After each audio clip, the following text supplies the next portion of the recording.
Bugun siz bilan ko'pchiligimizni qiynayotgan mavzu gormonal disbalans haqida gaplashamiz. Belgilari qanday? Nega paydo bo'ladi? Va nima qilishimiz kerak? Videoni oxirigacha ko'ring, foydali bo'ladi. Gormonal disbalans o'zi nima? Gormonlar bu bizning organizmimizdagi kimyoviy xabarchilardir. Ya'ni barcha organlar o'rtasidagi muvozanatni saqlab turuvchi moddalar. Ular endokrin bezlar tomonidan ishlab chiqariladi.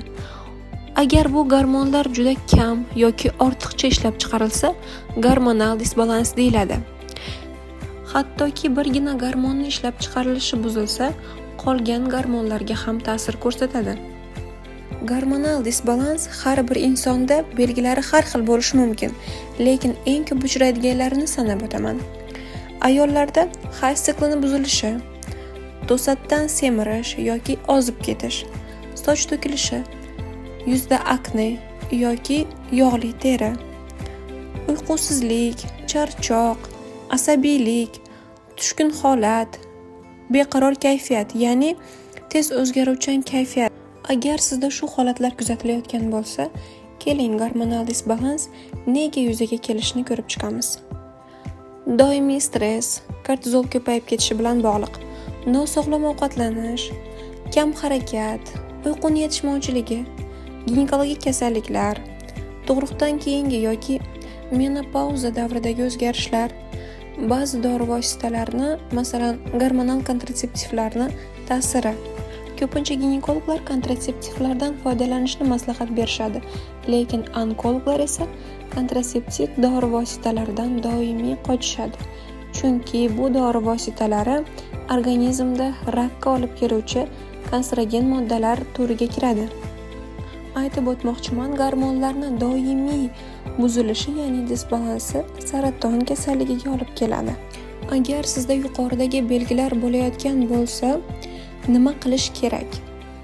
Endokrinologga murojaat qilish va qon tarkibidagi gormonlar miqdorini o'lchash, sog'lom ovqatlanish, shakarni kamaytirish, ko'proq sabzavot, oqsil va toza suv ichish, sport bilan shug'ullanish, kamida yurish organizmdagi ortiqcha gormonlarni yo'q bo'lishiga sabab bo'ladi. Uyqu rejimini tartibga solish.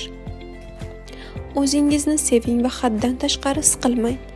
Chunki stress paytida organizmda ortiqcha kortizol ishlab chiqariladi. Va kortizolni organizmda ko'payishi boshqa gormonlarning ko'payishiga yoki ba'zilarini kamayishiga sabab bo'ladi. Boshqa gormonlarning ham disbalansiga olib keladi. Sizga aytib o'tmoqchi bo'lgan umumiy ma'lumotlarim shular edi. Rolik yoqqan bo'lsa like bosing. Tez orada ushbu rolikning davomini YouTube kanalimga joylayman. Va bunda har bir gormonning organizmdagi muvozanatni buzilishini alohida yoritib beraman. Sog'ligingizga foydali bo'lgan ma'lumotlarni o'tkazib yubormang. Agar mavzu sizga qiziq bo'lsa, kanalimga obuna bo'ling. Sizlar bilan Muxlisa Yoqubova.